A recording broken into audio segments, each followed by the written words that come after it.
കേരളത്തിൻ്റെ മുഖ്യമന്ത്രി ശ്രീ പിണറായി വിജയൻ ഇന്ന് രാവിലെ കണ്ണൂരിൽ ഒരു പ്രോഗ്രസ് റിപ്പോർട്ട് അവതരിപ്പിക്കുകയുണ്ടായി. ഈ പ്രോഗ്രസ് റിപ്പോർട്ട് ജനങ്ങൾ 0 മാർക്കാണ് നൽകാൻ പോകുന്നത്. അർദ്ധസത്യങ്ങളും അവാസ്തവങ്ങളുമായിട്ടുള്ള കാര്യങ്ങളാണ് അദ്ദേഹം പ്രോഗ്രസ് റിപ്പോർട്ടിൽ പറഞ്ഞിരിക്കുന്നത്.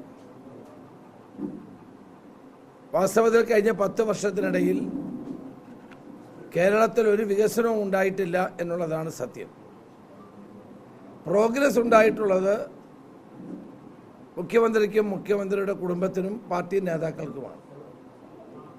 അല്ലാണ്ട് കേരളത്തിലെ ജനങ്ങൾക്കൊരു പ്രോഗ്രസ്സും ഉണ്ടായിട്ടില്ല. ആ കാര്യം മനസ്സിലാക്കിയിട്ടാണ് കഴിഞ്ഞ പാർലമെൻറ്റ് തെരഞ്ഞെടുപ്പിലും കഴിഞ്ഞ പഞ്ചായത്ത് തെരഞ്ഞെടുപ്പിലും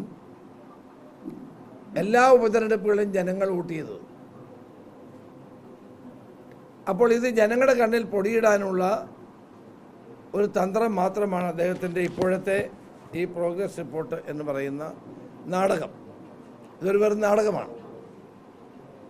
തെരഞ്ഞെടുപ്പിന് 2 ദിവസം മാത്രം ബാക്കി നിൽക്കുമ്പോൾ ആർക്കും മറുപടി പറയാൻ കഴിയത്തില്ല എന്നുള്ള തെറ്റിദ്ധാരണയിലാണ് അദ്ദേഹം ഈ കള്ള പ്രോഗ്രസ് കാർഡ് അവതരിപ്പിച്ചിരിക്കുന്നത്.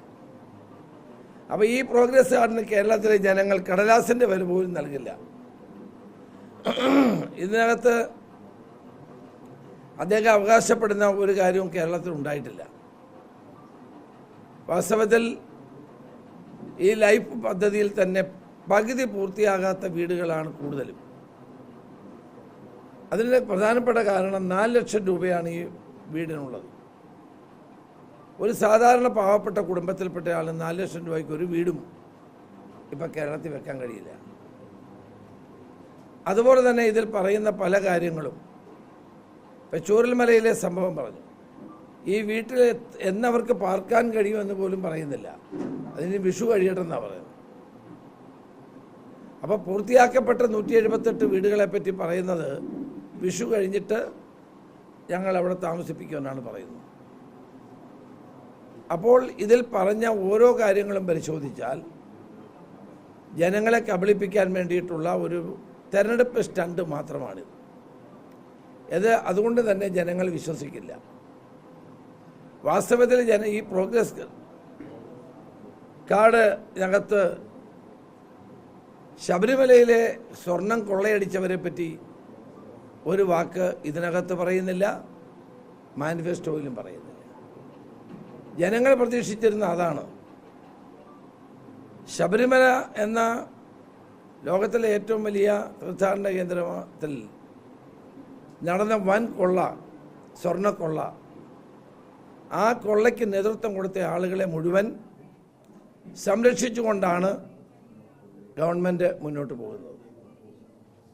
UDF ഗവൺമെൻറ് അധികാരത്തിൽ വന്നാൽ ഒരു സംശയവും വേണ്ട, ഈ മുഴുവൻ പ്രതികളെയും ഞങ്ങൾ അഴിയണ്ണിക്കും, അവരെ നിയമത്തിന് മുമ്പിൽ കൊണ്ടുവരും, അവർക്ക് കനത്ത ശിക്ഷ വാങ്ങിക്കൊടുക്കുന്ന നടപടി ഞങ്ങൾ സ്വീകരിക്കും. അതിനകത്ത് യാതൊരു സംശയവും വേണ്ട. മാനിഫെസ്റ്റോയിൽ അത് പറഞ്ഞില്ല, പ്രോഗ്രസ് റിപ്പോർട്ട് അത് പറഞ്ഞില്ല, പ്രോഗ്രസ് കാർഡിൽ പറഞ്ഞില്ല. എന്താണ് ശബരിമലയുമായിട്ടുള്ള CPMൻ്റെ നിലപാട്? യുവതീ പ്രവേശനത്തിലെ സമിതി നിലപാട് അവ്യക്തമാണ്. സ്വർണം കൊള്ളയടിച്ച ആളുകളെ സംരക്ഷിക്കുന്ന കാര്യത്തിൽ പാർട്ടിയിൽ 2 അഭിപ്രായമാണ്. പാർട്ടി നേതൃത്വം എന്തുകൊണ്ട് നടപടി സ്വീകരിക്കുന്നില്ല എന്നുള്ളതിന് ഇപ്പോഴും മറുപടിയില്ല. അപ്പോൾ ശബരിമലയുമായി ബന്ധപ്പെട്ട പ്രശ്നങ്ങളിൽ പ്രകടന പത്രികയിലോ അതോടൊപ്പം തന്നെ പ്രോഗ്രസ് കാർഡിലോ മുഖ്യമന്ത്രി ഒന്നും പറയാതിരിക്കുന്നത് ഭക്തജനങ്ങളോടുള്ള കടുത്ത വഞ്ചനയാണ്.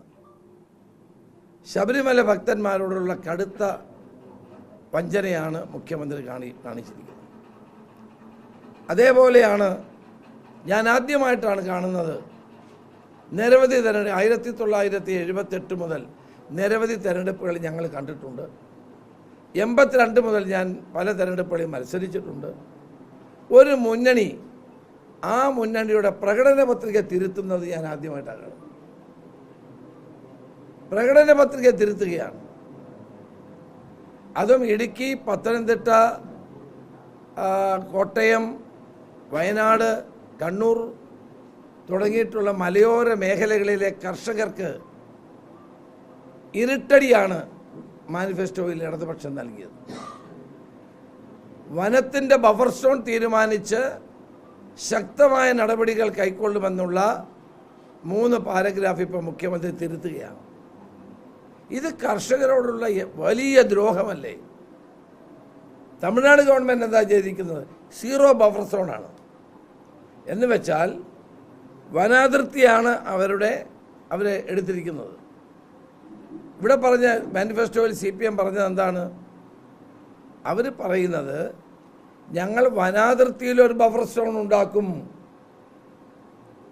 എന്നിട്ട് കർശന നടപടികൾ സ്വീകരിക്കും. വനത്തിൻ്റെ സംരക്ഷണത്തിന്, പരിസ്ഥിതിയുടെ സംരക്ഷണത്തിന് കർശന നടപടി സ്വീകരിക്കുമെന്നാണ് പറഞ്ഞത്.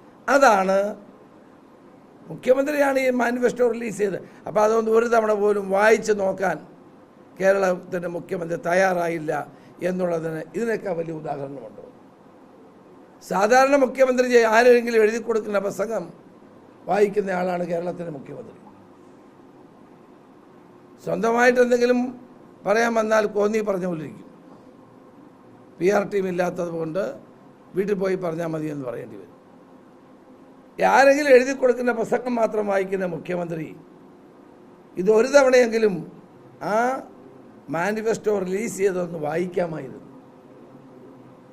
വായിക്കാതിരുന്നത് കൊണ്ടാണ് മുഖ്യമന്ത്രിക്ക് ഇപ്പോൾ തിരുത്തേണ്ടി വന്നത്. മലയോര മേഖലയെ പൂർണ്ണമായും തകർക്കുന്ന മാനിഫെസ്റ്റോയാണ് ഇടതുപക്ഷം പുറത്തിറക്കിയത്. വൈകി വന്ന വിവേകമാണിത്, ഇതിൻ്റെ വഞ്ചനയാണിത്. ഇവിടെ ഇതേ നിലപാടായിരുന്നു പ്ലീസ് ഇതേ നിലപാടാണ് നേരത്തെയും ഇവർ സ്വീകരിച്ചത്. നിയമസഭയിൽ ഇവർ സ്വീകരിച്ച നിലപാട് ഇത് തന്നെയായിരുന്നു. ഞങ്ങൾ അന്ന് ചൂണ്ടിക്കാണിച്ചു, തമിഴ്നാട് ഗവൺമെൻറ് 0 ബഫർ സോൺ പ്രഖ്യാപിച്ചിരിക്കുന്നു. ഇവർ പറഞ്ഞ വനാതിർത്തിയിൽ നിന്ന് ഞങ്ങൾ ബഫർ സോൺ കണ്ടെത്തുവാനാണ് പറഞ്ഞത്. അതേ നിലപാടാണ് ഇപ്പോഴും ആവർത്തിച്ചിരിക്കുന്നത്. അന്ന് ഞങ്ങൾ നിയമസഭയിൽ പ്രശ്നമുണ്ടാക്കിയപ്പോഴാണ് അത് മാറ്റുന്നതിനെ സംബന്ധിച്ച് ആലോചന ഉണ്ടായത്. കേന്ദ്ര ഗവൺമെൻറ്റിന് 0 ബഫർ സോൺ എന്ന് പറയുന്നതിന് പകരം വനാതിർത്തിയുമായി ബന്ധപ്പെട്ട് പുതിയ ബഫർ സോൺ ഉണ്ടാക്കും എന്നിവർ നേരത്തെ പറഞ്ഞതാണ് ഇവിടെ ഈ കലാപ്രശ്നങ്ങൾ മുഴുവൻ ഉണ്ടായത്. അത് കേന്ദ്രം അംഗീകരിച്ചാൽ പത്തനംതിട്ട ജില്ലയുടെ വലിയൊരു ഭാഗങ്ങൾ, ഇടുക്കിയിൽ, വയനാട്ടിൽ, കണ്ണൂരിൽ, ഈ പ്രദേശങ്ങളിലൊക്കെ കർഷകർക്ക് വലിയ തോതിലുള്ള പ്രതിസന്ധി ഉണ്ടാകും.